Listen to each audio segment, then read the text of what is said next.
and direct personal knowledge and direct participation po sa CPP, NPA, NDF for 21 years. Ako na po mismo kasama ng mga kasamahan kong nagbalik loob sa panahon po ninyo nang kayo'y Pangulo ang nagkukumpirma na hindi po kayo nagkakamali for deliberately and categorically identifying itong mga urban operatives ng CPP, NPA, and they pretending to be legal components only, but actually they are part of the entire operational spectrum ng CPP, NPA, and they naipaliwanag mo ng mabuti. They are part of the grand conspiracy to topple down the government, and the real objective, while pretending to be legal like in Congress sa mga party list, is to weaken the government and eventually reinforce and strengthen the NPA when they are able to overthrow the government later. Ngayon na former President Duterte, sir, lumalabas ngayon na parang sila pa ang biktima ng pinoint out mo ito. I'm referring to Franz Castro, Raul Manuel, and Arlene Brosas, the three remnants operatives na nakakalusot sa loob ng Kongreso natin at nagbibigay ngayon ng maniobra para guluhin ang political alliances at ang ating leadership ng government. With, of course, special focus na atakihin si Vice President Sara Duterte. For obvious reason, your daughter is just like you, very categorical, very firm, very resolute to attack the real enemies of the country and the people, which is the CPP, NPA, NDF, and all the remnants. Sir, nagpapasaklolo ngayon si Franz Castro at ang mga party list na ito sa leadership ng House.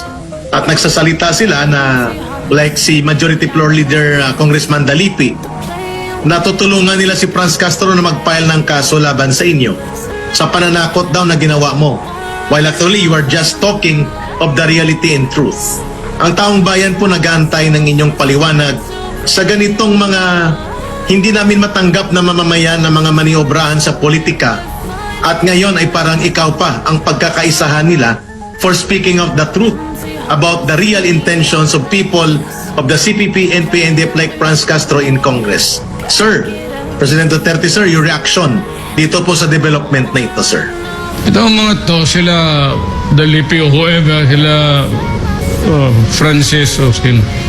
Ito yung mga legal fronts ng CCP, NPA, NDF. Yung napapalabas na parang semi-legal. And they are fighting government. Huwag na tayong magbulahan. Matagal akong prosecutor, matagal akong mayor, matagal akong presidente. Huwag na tayong magbulahan. Kayong mga left, actually, hindi naman lahat, ilan lang, karamihan sa inyo, mga komunista talaga. Kayong mga nag-legal, tignan ninyo ang mga kutsi ninyo, yung mga relo ninyo. Noon, ang liliit na ngayon pabitay-bitay na ng dangle. Bubulahin ninyo. You know what is the human frailty? Whatever is your ideologue, whatever is your philosophy, ang alam mo ang tao, pagkapera na, mahina talaga. You will sell your soul to the devil. Yes, Mr. President, napakalinaw po ng inyong naging paglalahad.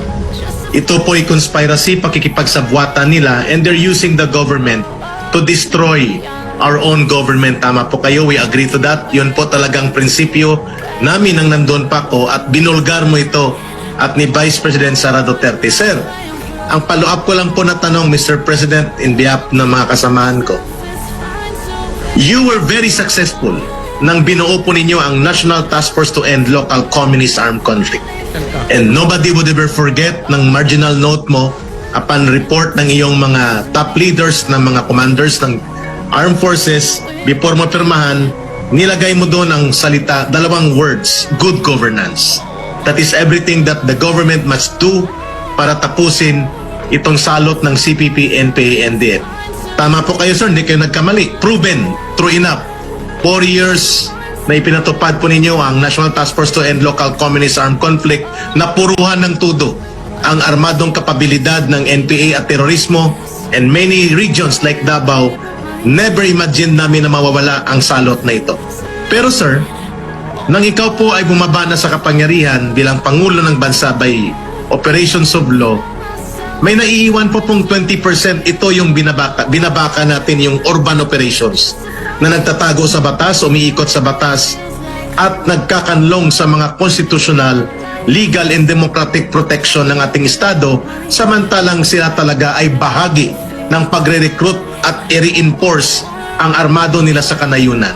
How would you advise, Mr. President, if ever would you like to do, sa kasalukuyang panahon po ni Pangulong Bongbong Marcos Jr., paano tapusin itong naiwang 20% ng kanilang survival sa patuloy na pag-destroy sa ating bansa through their urban operations na patuloy din po ninyong nilalabanan even in your capacity now as a private citizen, Rodrigo Duterte. Mr. President, that's my final question to you and maraming salamat.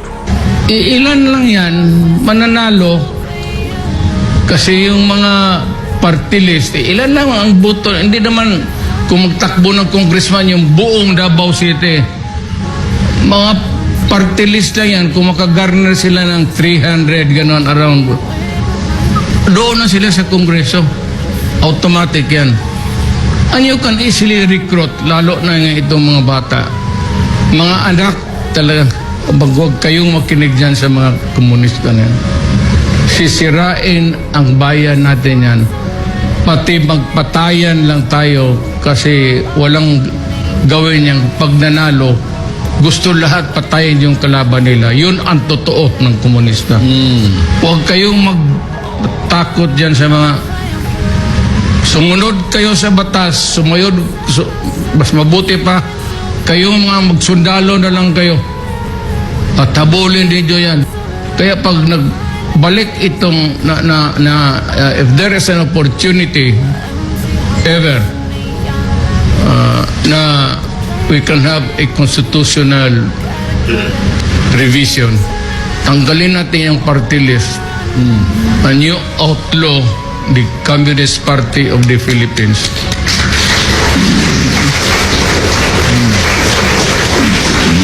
Very good. Namimiss ka talaga namin, President Duterte, sir.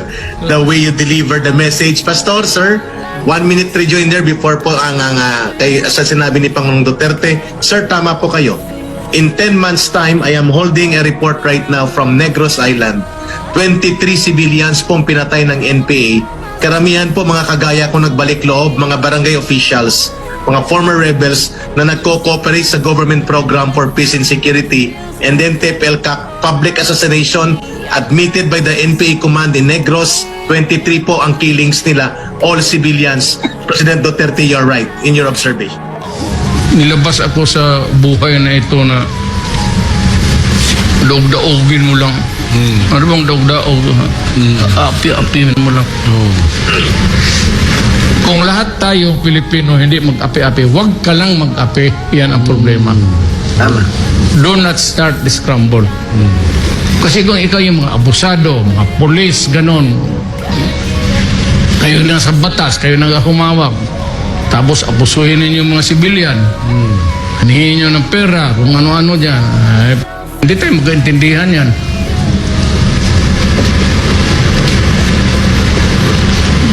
Salamat po, Mayor. Ay, ma'am, Thank hindi you. ko- Maraming salamat, President Duterte, sir. Thank you so much, Pastor. Mabuhay po kayo at kayo po inspirasyon ng taong bayan hanggang ngayon at kami ding mga dating rebelde. Maraming salamat muli, Thank you. Pastor and former President. Thank you. Duterte. Thank you. Neon lights, they're playing with my mind. Gotta get out of here.